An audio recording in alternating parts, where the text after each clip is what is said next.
Dandruff ಸಮಸ್ಯೆ ಅಥವಾ ತಲೆ ಹೊಟ್ಟು ಸಾಧಾರಣವಾಗಿ ಎಲ್ಲರಲ್ಲೂ ಕಾಡುತ್ತೆ. ಸುಮಾರು ಮನೆ ಮದ್ದುಗಳು ಮಾಡ್ತಿದ್ದೀರಾ, ಸುಮಾರು ಮೆಡಿಸಿನ್ಸ್ ತಗೊಂಡಿರ್ತೀರಾ, ಎಲ್ಲ ಶಾಂಪುಗಳ ಮೇಲೆ ಶಾಂಪು ಚೇಂಜ್ ಮಾಡ್ತಾ ಇದ್ದೀರಾ, ಆದರೂ ಕೂಡ ಕಡಿಮೆ ಆಗ್ತಾ ಇಲ್ಲ ಅಂತ ಹೇಳಿದ್ರೆ ನೀವು ಯೋಚನೆ ಮಾಡಬೇಕಾಗಿರೋದು ನಿಮ್ಮ ಹೊಟ್ಟೆನಲ್ಲಿ ಏನಾದರೂ ಫಂಗಸ್ ಓವರ್ ಗ್ರೋತ್ ಇದೆಯಾ ಅಂತ.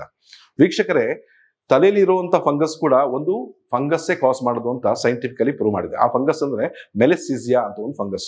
ಇದೇ ಫಂಗಸ್ ಓವರ್ ಗ್ರೋತ್ ನಮ್ಮ ಹೊಟ್ಟೆಯಲ್ಲಾಗಿದ್ರೆ ನಮ್ಮ ತಲೆ ಭಾಗದಲ್ಲೂ ಕೂಡ ಈ ಡ್ಯಾಂಡ್ರಫ್ ಏನೇ ಪ್ರಾಬ್ಲಮ್ ನಾವು ಸೊಲ್ಯೂಷನ್ ಮಾಡಿದ್ರು ಕೂಡ ಹೋಗ್ತಾ ಇರಲ್ಲ. ಇಂಥವರಿಗೆ ಹೊಟ್ಟೆನಲ್ಲಿ ಕೂಡ ಸುಮಾರು ಪ್ರಾಬ್ಲಮ್ ಇರುತ್ತೆ, ಜೊತೆಗೆ ಡ್ಯಾಂಡ್ರಫ್ ಕೂಡ ಇರುತ್ತೆ. ಇಂಥವ್ರು ಏನ್ ಮಾಡ್ಬೋದು ಅಂತ ಹೇಳಿದ್ರೆ ಹೊಟ್ಟೆಯಿಂದ ಫಂಗಸ್ ತೆಗೆದು ಹಾಕುವಂತ ಒಂದು ಹೋಮ್ ರೆಮಿಡಿ ನಾನು ನಿಮಗೆ ಹೇಳ್ತೀನಿ. Very simple. ಅಮೃತ ಬಳ್ಳಿ ಸಾಧಾರಣವಾಗಿ ಎಲ್ಲಾ ಕಡೆ ಸಿಗುತ್ತೆ. ಒಂದು ಅಮೃತ ಬಳ್ಳಿ ಎಲೆಯನ್ನು ತಗೊಳ್ಳಿ, ಒಂದು ಅಥವಾ ಎರಡು ಬೇವಿನ ಎಲೆಯನ್ನು ತಗೊಳ್ಳಿ, ಒಂದು ಸ್ವಲ್ಪ ಅದಕ್ಕೆ ವರ್ಜಿನ್ ಕೊಕೊನಟ್ ಆಯಿಲ್ ನ ಹಚ್ಚಿ, ಒಂದು ಚಿಟಿಕೆಯಷ್ಟು ಅರಿಶಿನ ಪುಡಿಯನ್ನು ಹಾಕಿ ಚೆನ್ನಾಗಿ ಕಲಸ್ಬಿಟ್ಟು, ಈ ಹೆಂಗ್ ನೀವು ವಿಳೆಲ್ಲ ತಿಂತಿರಲ್ಲ ಅದೇ ರೀತಿ ಅದನ್ನ ಮಡಿಸ್ಬಿಟ್ಟು ಅಗದ್ಬಿಟ್ಟು ಚೆನ್ನಾಗಿ ತಿಂದ್ಬಿಟ್ಟು ನೀರು ಕೊಟ್ಬಿಡಿ. ಹೊಟ್ಟೆಯಲ್ಲಿರುವಂತ ಫಂಗಸ್ ಆಗುತ್ತೆ. ಇದೊಂದು ಹೊಟ್ಟೆಯಲ್ಲಿರೋ ಫಂಗಸ್ಗೆ ಒಂದು ಸಾಯಿಸೋದ್ರಿಂದ ನಿಮ್ಮ ತಲೆಯಲ್ಲಿ ಬರ್ತಾ ಇರುವಂತ ಡ್ಯಾಂಡ್ರಫ್ ಸಮಸ್ಯೆ ಗಣನೀಯವಾಗಿ ಕಡಿಮೆ ಆಗೋದ್ರಲ್ಲಿ ಯಾವ ಡೌಟು ಇಲ್ಲ. ಈ ತರ ಸಮಸ್ಯೆ ಇದ್ದಲ್ಲಿ ಖಂಡಿತವಾಗ್ಲೂ ಇದನ್ನ ಟ್ರೈ ಮಾಡಿ ನೋಡಿ.